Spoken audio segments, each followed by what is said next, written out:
Hello viewers, welcome to the grow Telugu YouTube channel.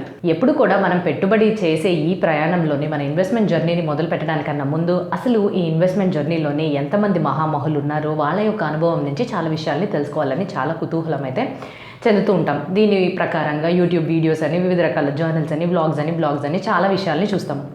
అయితే మనందరికీ కూడా ఎంత మనం బిగినర్ అయినా, ఎంత మన ప్రావీణ్యత చెందిన వాళ్ళమైనా ప్రతి ఒక్క పెట్టుబడిదారులు చాలా వరకు చూసేది ఎదురు చూసేది ఒక ఇన్వెస్ట్మెంట్ గురువులాగా చూసేది ఎవరిని అని అంటే అందరూ కూడా కామన్గా చెప్పే పేరు వారెన్ బఫే గారు. అయితే వారెన్ బఫే గారు కూడా ఒక వ్యక్తి యొక్క ఇన్వెస్ట్మెంట్ స్ట్రాటజీస్ అవనివ్వండి, ఆయన యొక్క విధానాలు, ఆయన యొక్క పద్ధతులు, వీటన్నిటినీ కూడా తెలుసుకోవడానికి చాలా ఎదురు చూస్తూ ఉంటారంట ఆసక్తితోటి.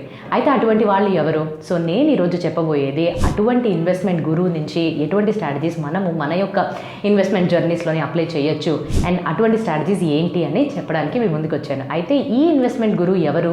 అంతలాగా వారెన్ బఫే గారు కూడా ఆయన యొక్క థియరీస్ గురించి ఎదురు చూస్తారు అంటే ఆయనే హోవర్డ్ మార్క్స్.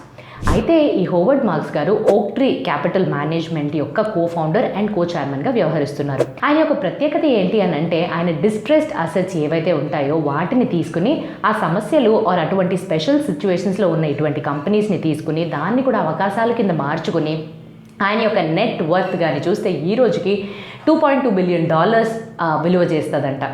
అయితే ఈయన మిగతా ఇన్వెస్ట్మెంట్ గురూస్ కన్నా ఎందుకు భిన్నంగా ఉన్నారు అని అంటే దానికి ఆన్సర్ సింపులే. కొత్త కోణంలోని ఒక స్ట్రాటజీని కానీ, కొత్త కోణంలో కొత్త తీరుగా ఒక విషయాన్ని ఆలోచించడం కానీ, అది అమలు చేయడంలో కానీ ఈయన ప్రావీణ్యతని చెందినవారంట. అయితే ప్రతిసారి కూడా ఆయన మెమోస్ ద్వారా అందరికీ మెయిల్స్ పంపిస్తూ ఆయన యొక్క అనుభవాలని, ఆయన యొక్క థియరీస్ని, ఆయన యొక్క విధానాలని కూడా చాలా అర్థం చేసుకునే విధంగా చాలా ఈజీగా మన వరకు తీసుకురావడంతో వారెన్ బఫే గారు సహితం అందరూ కూడా ఈయన యొక్క థియరీస్ కోసం వెయిట్ చేస్తూ ఉంటారు. సో అటువంటి ఇంపార్టెంట్ అయిన థియరీస్ నుంచి 8 స్ట్రాటజీస్ 8 సూత్రాలు ఆయన మనకి ఏం అందించాలి చెప్పాలి అని అనుకుంటున్నారు అనేది ఈ వీడియో ద్వారా సమరైజ్ చేసి మేము ముందుకు తీసుకురావడం జరిగింది. సో ఇంకెందుకు ఆలస్యం వెళ్ళిపోదాం ఈ వీడియోలోకి. మీరు కానీ ఇంకా మా గ్రో తెలుగు యూట్యూబ్ ఛానల్ని కానీ సబ్స్క్రైబ్ చేసుకున్నట్టయితే బెల్ ఐకాన్ని క్లిక్ చేసుకోండి. ఎందుకంటే ఇక్కడ ఎంతో ఇంపార్టెంట్ అండ్ ఇన్ఫర్మేటివ్ కంటెంట్, ఎప్పటికప్పుడు ఇంపార్టెంట్ అప్డేట్స్, ఎప్పటికప్పుడు కావాల్సిన ఇన్వెస్ట్మెంట్ లెసన్స్తో పాటుగా చాలా కొత్త విషయాల్ని మేము మీకు పరిచయం చేస్తూనే ఉంటాము. నేను సిఏ హిరణ్ అండ్ ఈరోజు మనం చూడబోయేది 8 ఇన్వెస్ట్మెంట్ లెసన్స్ ఏవైతే హోవర్డ్ మార్క్స్ గారు మనకు అందించారు అనేది.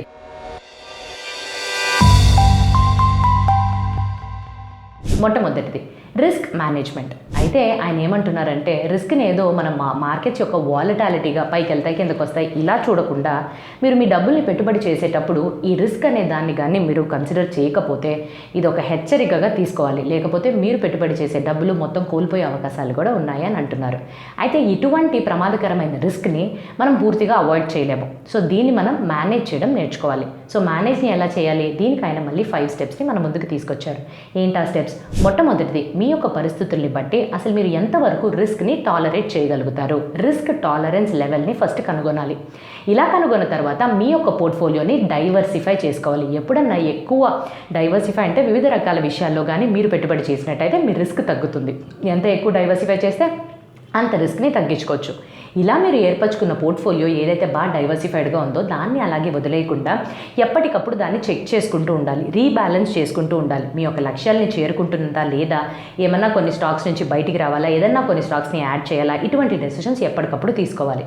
అండ్ ఇన్వెస్ట్మెంట్ అనేది షార్ట్ టర్మ్కి కాకుండా లాంగ్ టర్మ్గా, దీర్ఘకాలికంగా మీరు ఆలోచన అనేది చేయాలి. అండ్ ఫైనల్గా కొన్నిసార్లు మీరు చిన్న చిన్న లక్ష్యాలను ఏర్పరచుకున్న ఆ లక్ష్యాలకి తగినట్టుగా ఇన్వెస్ట్మెంట్స్ అనేవి చేసుకోవాలి. సో రిస్క్ని ఈ 5 పద్ధతుల ద్వారా మీరు మేనేజ్ చేసుకోగలరు. హోవర్డ్ మార్క్స్ గారు మనకి రిస్క్ మేనేజ్మెంట్ని ఈ 5 పద్ధతుల ద్వారా మేనేజ్ చేసుకోగలుగుతారు అని అంటున్నారు. అండ్ ఫైనల్గా తెలుసుకోవాల్సిన విషయం ఏంటి అని అంటే ఒక సాధారణమైన ఇన్వెస్టర్కి అండ్ గొప్పగా మారిన ఇన్వెస్టర్కి మధ్య ఉండే వ్యత్యాసం ఏంటి అని అంటే రిస్క్ని క్యాల్కులేట్ చేయడం.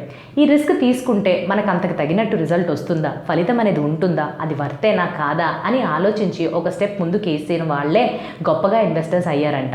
అండ్ అలానే ఎప్పుడు కూడా ప్రైజెస్ తగ్గిపోయినప్పుడు లో రిస్క్కి వెళ్ళిపోతుంది, ఆ స్టాక్స్ మనం కొనుగోలు చేయొచ్చు అనే కాన్సెప్ట్స్ని వాడకుండా కొంచెం తెలివిని ప్రదర్శించాలని చెప్తున్నారు.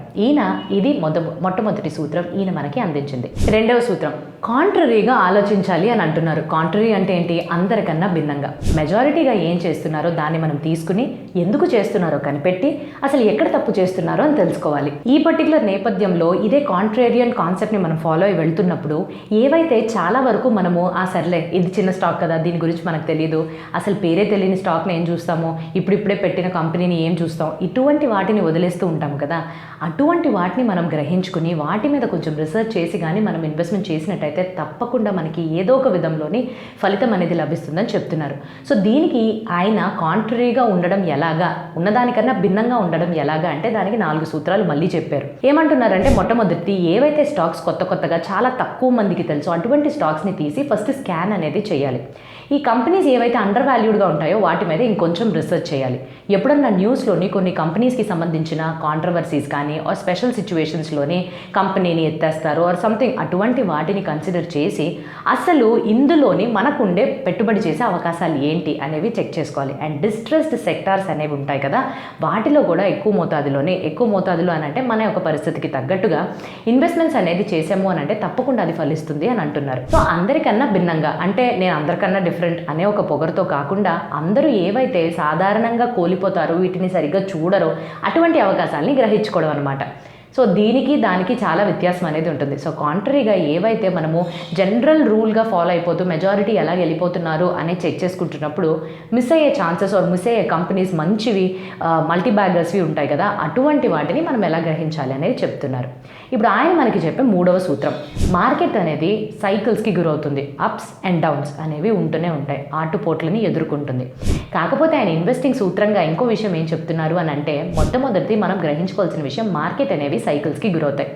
ఈ విషయం గ్రహించుకున్న తర్వాత ఇది మర్చిపోయి మనం పెట్టుబడి చేసినప్పుడే మంచి పెట్టుబడిగా మారుతుందంట. అదేంటి 2 కాంట్రరీగానే చెప్తున్నారు కదా. మార్కెట్స్ అనేవి ఒకేలాగా ట్రావెల్ అవ్వండి, ఇద్దరు బుల్లిష్గానో బేరిష్గానో ఉంటాయి. సో బుల్లిష్గా ఉన్నప్పుడు మన స్టేట్ ఆఫ్ మైండ్ ఎలా ఉంటుందంటే మనం యూఫోరియా గురవడమో ఆర్ లేకపోతే రిస్క్ టాలరెన్స్, అమ్మో ఏంటి మార్కెట్స్ పెరిగిపోతున్నాయి, నేను ఇంతలా ఇన్వెస్ట్ చేస్తే ఏమైపోద్ది, అప్పుడు రిస్క్ టాలరెన్స్ ఇటువంటి యాటిట్యూడ్తో ఉంటాం. బేరిష్ మార్కెట్స్ వచ్చేసరికి భయంగా ఉంటాము. అయితే ఈ పాస్ట్ సైకిల్స్ ఏవైతే .com బబుల్స్ అండ్ వివిధ రకాల క్రైసిస్ సైకిల్స్ ఉంటాయో వీటన్నిటిని చూసి మనం చాలా వరకు నేర్చుకోవాలి అని అంటున్నారు. మన పరిస్థితుల్ని ముందుగా మనమే తెలుసుకోవాలి, సెల్ఫ్ అవేర్నెస్ క్రియేట్ చేసుకోవాలి మార్కెట్స్లో ఇన్వెస్ట్మెంట్ చేయడానికన్నా ముందే. తర్వాత మార్కెట్స్లోని మన పరిస్థితుల్ని అన్నీ అర్థం చేసుకున్న తర్వాత రిస్క్ టాలరెన్స్ ఎలా ఉంటుంది, క్యాపిటల్స్ని మనం ఎంతవరకు ఆప్టిమైజ్ చేసుకోవచ్చు, ఎంత ఎఫెక్టివ్గా మనం అలొకేట్ చేసుకోవచ్చు, రీబ్యాలెన్సింగ్ ఎలా చేయాలి, ఈ విషయాల మీద దృష్టి పెట్టాలి అని చెప్తున్నారు. ఆయన చెప్పే సూత్రం ఏంటి అని అంటే మార్కెట్స్ అనేవి అప్స్ అండ్ డౌన్స్కి గురైనప్పుడు, మార్కెట్ బేరిష్గా మారినప్పుడు మనం కేర్ఫుల్గా ఉండాలి, అలానే బుల్లిష్గా అయినప్పుడు మనము కూడా ఆ కేర్ఫుల్నెస్తో పాటు ఆపర్చునిటీస్ని వెతుక్కోవాలి అని తెలియపరుస్తున్నారు. అయితే ఎమోషన్స్ ద్వారానే మార్కెట్స్ అనేవి డ్రైవ్ అవుతాయంట. 4వ సూత్రం ఆయన మనకు చెప్పింది ఏంటంటే సెకండ్ లెవెల్ ఆఫ్ థింకింగ్ ఉండాలి. అంటే ఏంటి, ఒక ఫస్ట్ లెవెల్ ఉందా, ఓకే. సో ఈ ఫస్ట్ లెవెల్లో ఏంటి అని మనం చూసినట్టయితే మనకి తెలిసిన ఇన్ఫర్మేషన్ సాధారణంగా అందరికీ తెలిసిందే and on face of it సింపుల్గా అన్నీ కనిపించేవే. అయితే ఈ సెకండ్ లెవెల్ ఆఫ్ థింకింగ్ ఏంటంటే రొటీన్గా మొనాటనస్గా కాకుండా కొంచెం ఇంట్యూటివ్గా డీప్గా ఆలోచన చేయడం.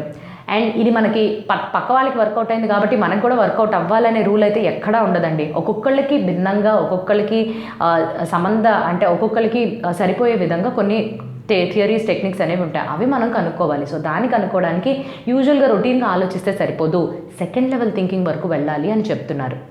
సో ఎవరైతే ఈ సెకండ్ లెవెల్ థింకింగ్ వరకు వెళ్ళి అందరూ మిస్ అయిపోయే ఆపర్చునిటీస్ ఆర్ ఏవైతే కంపెనీస్ ఇవన్నీ ప్రాబ్లమాటిక్ సమస్యలు కూడినవి అని వదిలేస్తారో వాటి నుంచి ఉండే అవకాశాలని ఎలాగ మనం మలుచుకోవాలి, అవకాశాలని మన యొక్క లాభాలకి ఎలా మార్చుకోవాలి అనే విషయం పైన దృష్టిని పెట్టమంటున్నారు. 5వది, ఇక్కడ చాలా గమ్మత్తుగా చెప్పే విషయం ఏంటి అని అంటే ఎప్పుడు కూడా ఒక ఇన్వెస్ట్మెంట్ చేస్తున్నప్పుడు మనం ఎంత హార్డ్ వర్క్ చేసేసినా, మనకి ఎంత టాలెంట్ ఉన్నా కూడా లక్ అనే ఫ్యాక్టర్ చాలా ముఖ్యమని చెప్తున్నారు. అదంతే కదండి, ఎంత మనం చేసినా ఎంత చేయకపోయినా దేవుడి కృప ఆర్ లేకపోతే మనకంటూ రాసి పెట్టుంటేనే జరుగుద్ది అని అంటారు. కొన్నిసార్లు మనం తీసుకున్న బ్యాడ్ డెసిషన్స్ కూడా మనకి అనూహ్యమైన మంచి ఫలితాలను కూడా ఇవ్వచ్చు. సో అందుకని ఆయన చెప్తున్నారు ఏంటి అని అంటే లక్ అనే ఫ్యాక్టర్ ఉంటుంది అని కనుక్కోవడం కూడా ఒక కళే అని చెప్తున్నారు ఈ ఇన్వెస్ట్మెంట్స్కి సంబంధించినంత వరకు. అండ్ కొన్నిసార్లు ఈ లక్ అనేది మనకు స్వతహాగా రాకుండా మనం పెంపొందించుకోవాలంటే మనం లక్ని పెంచుకోవాలి. అలాంటి విధానం ఏమన్నా ఉంటుందంటే ఈ సెకండ్ లెవెల్ ఆఫ్ థింకింగ్ చేస్తూ అవకాశాలని మనమే ఏర్పరచుకోవాలి, కనిపెట్టుకోవాలి అని చెప్తున్నారు. సో లక్ అనేది చాలా ముఖ్యమైన విషయం. ఇది ఇన్వెస్ట్మెంట్ స్ట్రాటజీస్కి సంబంధించినంత వరకు అనే విషయం మీద కూడా ఆయన చాలా దృష్టి పెట్టి చాలా ఒక ఇంపార్టెన్స్ని చెప్తున్నారనమాట. 6వ సూత్రం ఏం చెప్తున్నారు అని అంటే, ఎప్పుడైతే ప్రైజెస్ పడిపోతాయో దాన్ని మీరు అక్సెప్ట్ చేసుకోండి, దాన్ని మీరు ఎంబ్రేస్ చేసుకోండి. ఎప్పుడైనా మీరు ఒక కొట్టుకి వెళ్ళినప్పుడు మీకు కావాల్సిన వస్తువు యొక్క ప్రైజెస్ తగ్గితే మీరు చాలా ఆనందిస్తారు కదా. అలానే మీరు హోల్డ్ చేస్తున్న స్టాక్స్ యొక్క ప్రైజెస్ తగ్గిపోయినా ఆర్ మార్కెట్స్ యొక్క మూమెంట్స్ వల్ల స్టాక్ ప్రైజెస్ బాగా తగ్గిపోయినా ఇది ఒక భయానకమైన ఒక సిచ్యువేషన్ కన్నా అదొక అవకాశం కింద, అసలు ఎటువంటి అవకాశాలు ఉండొచ్చు, దీనికి మనకేమైనా ఆపర్చునిటీస్ ఉన్నాయా, ఇప్పుడు నెక్స్ట్ మళ్ళీ మార్కెట్ పెరగచ్చు బికాస్ సైకిల్స్కి గురవుతుంది కదా. సో ఇలా పడిపోయినప్పుడు ఎటువంటి స్టాక్స్ పైన మనం దృష్టి పెట్టాలి, మన యొక్క ఇంట్రెస్ట్ ఏంటి, మన యొక్క రిస్క్ టాలరెన్స్ ఏంటి, ఇలా మనం ఆలోచించుకుని ఆ పడిపోయిన దాన్ని కూడా ఒక మంచిలాగే చూడాలి అని అంటున్నారు. 7వ సూత్రం మార్జిన్ ఆఫ్ సేఫ్టీ. ఇక్కడ హోవర్డ్ మార్క్స్ గారు బెంజమిన్ గ్రహాం యొక్క corner store concept of margin of safety మీద చాలా ఎక్కువగా ప్రాముఖ్యతని చెప్తున్నారు. అయితే మార్జిన్ ఆఫ్ సేఫ్టీ అంటే ఏంటండి? సింపుల్గా అర్థం చేసుకోవాలంటే ఒక కంపెనీకి ఒక విలువ ఉంటుంది, కంపెనీ యొక్క స్టాక్కి ఒక విలువ ఇన్హెరెంట్గా ఉంటుంది. మార్కెట్ ఫోర్సెస్ వల్ల డ్రైవ్ అయ్యి మనం ఎంతో కొంత ప్రైస్ని పే చేస్తాము. ఈ రెండింటి మధ్యన ఫర్ ఎగ్జాంపుల్ ఆ కంపెనీ యొక్క యాక్చువల్ విలువ 100 రూపాయలు, మనం 50 రూపాయలని పే చేసి స్టాక్ని కొనుక్కుంటున్నాం అనుకోండి. ఈ 100 ఏదైతే ఉందో దాన్ని మార్జిన్ ఆఫ్ సేఫ్టీ అని అంటారు. ఈ మార్జిన్ ఆఫ్ సేఫ్టీ ఎంత ఎక్కువ ఉంటే మీకు రిస్క్ అంత తగ్గినట్టు, అంతే కదా. కంపెనీ యొక్క విలువ 100, మీరు 50 రూపాయలు ఇచ్చే కొంటున్నారు అంటే 50 రూపాయలు మీకు లాభం అనే కదా. సో ఈ మార్జిన్ ఆఫ్ సేఫ్టీ ఎంత ఎక్కువ ఉంటే మీ రిస్క్ అంతా తగ్గుతుంది. కాకపోతే ఈ మార్జిన్ ఆఫ్ సేఫ్టీని మనం గుర్తించడానికి ఎప్పుడు కూడా ఫినాన్షియల్స్ చూస్తాం, నంబర్స్ని తెలుసుకుంటాం, కానీ దీనికన్నా ఎక్కువ అసలు ఆ కంపెనీ పరంగా మనం తెలుసుకోవాలి. కంపెనీ యొక్క ఆదాయం ఎలాగుంది, వీళ్ళ యొక్క స్థిరత్వం ఎలాగుంది, వీళ్ళు ఆపరేట్ చేసే ఇండస్ట్రీ యొక్క అవకాశాలు ఎలాగున్నాయి, ఇటువంటి విషయాల్ని కూడా మనం తీసుకుని మార్జిన్ ఆఫ్ సేఫ్టీని కనుక్కోవాలి అని చెప్తున్నారు. అండ్ ఆఖరిగా ఆయన తెలియపరిచే సూత్రం ఏంటి అని అంటే, మార్కెట్ కొన్నిసార్లు ఎక్స్ట్రీమ్గా బిహేవ్ చేస్తుందంట. మార్కెట్స్ అనేవి జనరల్గా మూమెంట్స్కి గురవుతాయి అండ్ ఎప్పటికప్పుడు ఒకేలాగా వెళ్ళవు. సో అట్లా వెళ్తేనే అది మార్కెట్స్ అని అంటాము. సో కొన్నిసార్లు చాలా వరకు పెసిమిస్టిక్గా నిరాశావాదంగా ఉంటుంది అండ్ ఇంకొన్నిసార్లు చాలా వరకు ఆప్టిమిస్టిక్గా చాలా ఆశావాదత్వం ఉండే మార్కెట్ని మనం చూస్తాం. సో ఇలా ఆశావాదంగా ఉండేటప్పుడు ఏమవుతుంది, మార్కెట్స్ పెరిగిపోతూ ఉంటాయి అండ్ మనకేమనిపిస్తుంది, పర్వాలేదులే ఎంతో పెరుగుతుంది కదా, పర్వాలేదు ఇంకొంచెం ఇచ్చుకుందాం అని అనుకుంటూ ఉంటాము. నిరాశావాదంగా ఉండేటప్పుడు అయ్యో మార్కెట్స్ పడిపోతున్నాయి కదా, ఎంతకొస్తే అంత అమ్మేద్దాము, ఏదొచ్చినా మంచి ప్రైజే, అమ్మేద్దాం అనే టెన్షన్లో ఉంటాం. సో ఎప్పుడూ కూడాను నేను ముందుగా చెప్పినట్టుగానే ఎమోషన్స్ అనేవి మార్కెట్స్ని ఎక్కువ మోతాదులో డ్రైవ్ చేస్తాయి అండ్ ఈ మార్కెట్స్ ఇలా ఎక్స్ట్రీమ్స్కి వెళ్ళిపోయినప్పుడు రిస్క్ అనేది చాలా ఎక్కువ పెరిగిపోతుంది. సో దీన్ని కూడా మనం మైండ్ఫుల్గా ఉంటూ ఇటువంటి సిచ్యువేషన్స్లో అసలు మనం ఏం చేయాలి, మన రిస్క్ టాలరెన్స్ ప్రకారం మనకి కావాల్సిన అవుట్పుట్ అసలు ఎలా మనం తెప్పించుకోవాలి అనే విషయం మీద శ్రద్ధని వహించాలంట. సో ఇటువంటి 8 ఇన్వెస్ట్మెంట్ లెసన్స్ని ఆయన మెమోస్ రూపం కింద ఎప్పటికప్పుడు మెయిల్స్ ద్వారా ఆయన యొక్క సర్కిల్స్ కానీ మీరు న్యూస్ లెటర్ సబ్స్క్రైబ్ చేసుకుంటే మీకు కూడా అందుతాయి.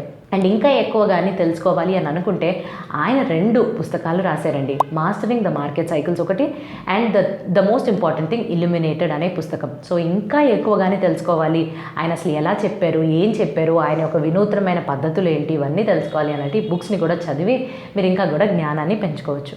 ఆన్ దాట్ పర్టికులర్ నోట్ ఈ పర్టికులర్ 8 సూత్రాలని ఇంకా కానీ మీరు ఏదైనా వాడుతున్నారా ఆర్ ఏదో ఒక విధంలోనే మనం వాడుతూనే ఉంటాం. బికాజ్ ప్రతి ఒక్క ఇన్వెస్ట్మెంట్ గురించి చెప్పేది కామన్గా అయితే ఇవే ఉంటాయి.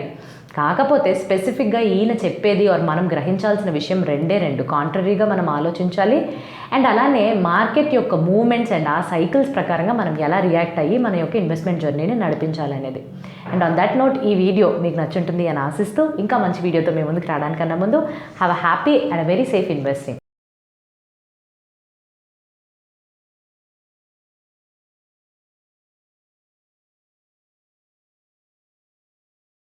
Investment in securities market are subject to market risks. Read all the related documents carefully before investing. Please read the risk disclosure documents carefully before investing in equity shares, derivatives, mutual fund, and or other instruments traded on the stock exchanges.